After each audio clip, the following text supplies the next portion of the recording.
84850 on the text. Dr. Zainab Najim is with me, a GP based in Norfolk, a member of the Doctors Association's GP committee. Dr. Najim, good morning to you. Good morning. I wish I could be happier, but I'm not. How are you? Much the same, I would have to say, especially listening to those words by the other doctor there. Yes, a difficult time. What are you experiencing on the ground in terms of the rollout of the vaccination program? I know you've got a lot of other things to be dealing with as well, but how is this looking for tomorrow? I think it's been tricky. I think, initially when the news came out, GPs had to mobilise very quickly. There was, very little initial information before GPs had to actually agree to take on the vaccine rollout. Despite that, in the early parts of December, we saw that GPs definitely rose to the challenge, and actually we were getting quite good vaccine uptake. Now with the new announcement, we have new concerns about what that's going to mean, what that means for, appointments this week, and, the confidence of the public in the vaccine further down the line, really. So I think there's definitely some quite grave concerns there. Postcode lottery for life-saving jab. Patchwork rollout cast doubt on minister's claim to vaccinate 2 million a week. That's in the Sunday Times this morning. 2 million a week? Is that possible?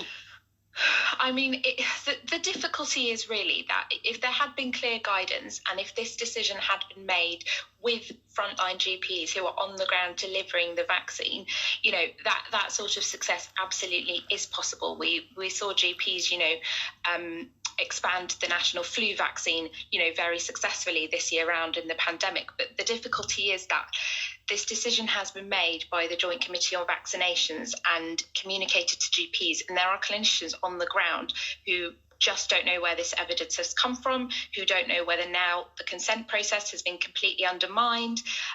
Some places, like you say, aren't cancelling the appointment for the second jab. Some places have delayed it. And I think this is absolutely, potentially going to be a disaster if we don't get some very, very clear action on this and leadership on this. Well, Jonathan Van Tam says everything's going to be okay, and that it can be 12 weeks between jabs, and this is the best way to go around it. He is considered to be quite an authority by people in the media, the world that we live in, and the media presence that he's got. He's been saying 12 weeks is fine between first and second jab, and even though you might have a second jab scheduled, we're going to wait. This is the best way to do it.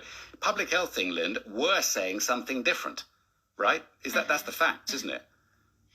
Yeah, and I think I absolutely have a lot of respect for Professor Van Tam, but I think the main issue here is that, the reason behind this hasn't really been communicated to doctors. We haven't seen the evidence for this. What we've seen from Pfizer is that beyond 21 days, they're not sure how much coverage you get if you extend the second jab. And actually, the manufacturer said, well, this is the only way that we have the data for giving it. And so it's very difficult to ask doctors to say to their patients, the elderly vulnerable sat in front of them, well, actually, we've chosen to delay this. And, don't get me wrong, GPs, we are desperate for this vaccination rollout to be a success. It's the only way to get us out of the pandemic, but it has to be done with frontline clinicians aware of all the up-to-date knowledge that's led to this decision, and also thinking about things like consent. There are many patients who have agreed to the vaccine on the basis that they're going to have 2 doses 3 weeks apart,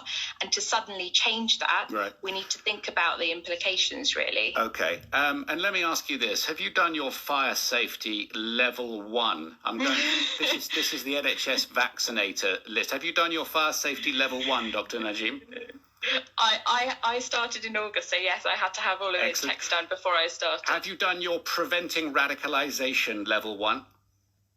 I mean, I have, but I know what you're leading up to here. Well, I've got 21. I've got 21 of these. Thank God we don't have enough time. But honestly, do you seriously need fire safety level 1 to stick a needle in somebody's arm in the correct manner and in a safe way for everybody around you? I mean, I think we absolutely need to reevaluate the bureaucracy that's going on surrounding this. You know, in a normal situation, fine, there are lots of important checks you have to go through. And there's definitely things that are important that need to be checked before we bring on volunteers. But actually, a lot of this is pure bureaucracy. And in the current crisis that we're in, I think it is extremely difficult to defend. I quite agree. Surely something like this has to be looked at. But who's going to? Listen, good luck to you. And thank you for your time this morning. That's Dr. Zainab Najim, who's a GP based in Norfolk and a member of the Doctors Association GP Committee.